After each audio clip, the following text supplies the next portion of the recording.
Lise Brisebois, Farnham, Québec, 1990. Une jeune femme de 23 ans disparaît de Brossard au Québec et on retrouve son corps 7 mois plus tard à 60 km du lieu de sa disparition dans un boisé à Rainville, une municipalité fusionnée avec Farnham. Le vendredi 9 mars, Lise Brisebois s'est rendue à la discothèque Super 9 de Saint-Mathias pour y rejoindre des amis vers 23 heures. Elle a quitté seule dans son auto après sa soirée vers 3h30 du matin. On sait qu'elle s'est bien rendue chez elle sur la rue Paquette, car elle a reçu un appel téléphonique de son copain à 4h10. À 4h25, elle met fin à sa conversation puisqu'elle entend quelqu'un à la porte. Vers 5h, une voisine entend des bruits chez les Brisebois.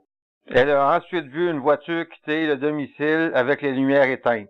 Elle ne pense pas que c'était la voiture de Lise. Le 11 mars, très tôt le matin, la disparition de Lise est signalée à la police. La maison est fouillée, mais le seul indice que la police trouve à l'intérieur sont des faux ongles cassés par terre dans l'entrée près de la porte. 2 jours plus tard, le 12 mars, son auto est retrouvée par son frère dans le stationnement du centre commercial Champlain à Brossard. Le véhicule est verrouillé et il ne semble pas avoir eu de lutte à l'intérieur. Lise Brisebois mesure 5 pieds 4 pouces, pèse 107 livres, a les yeux pairs et les cheveux blonds clairs et longs.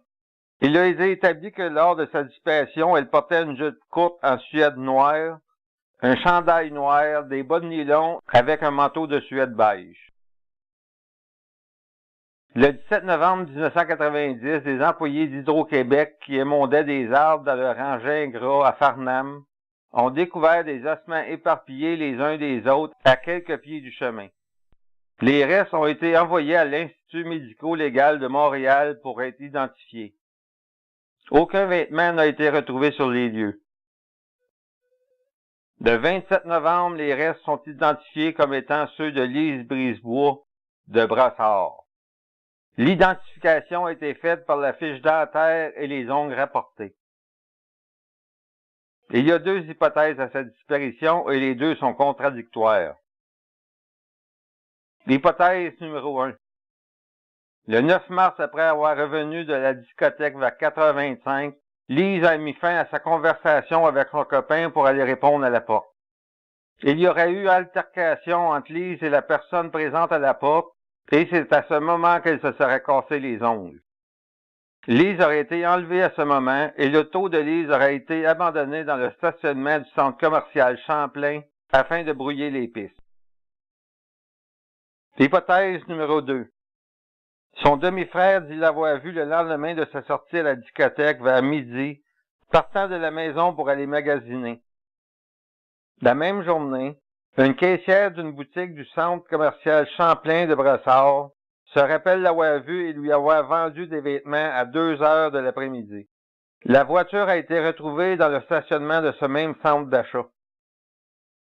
La première hypothèse est la plus vraisemblable.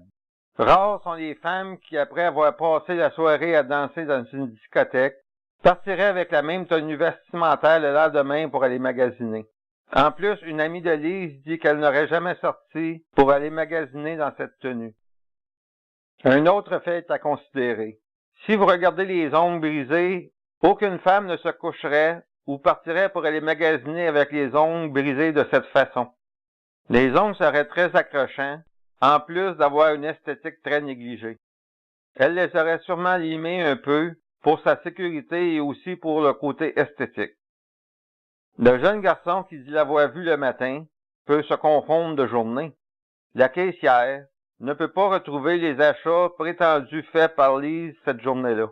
Elle fait peut-être erreur sur la cliente ou sur la journée.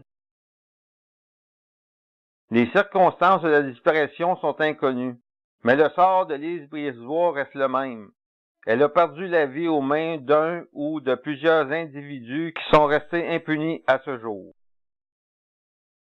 Toute information pouvant aider à résoudre ce crime peut être communiquée à la Centrale de l'information criminelle de la Sûreté du Québec au 1-800-659-4264.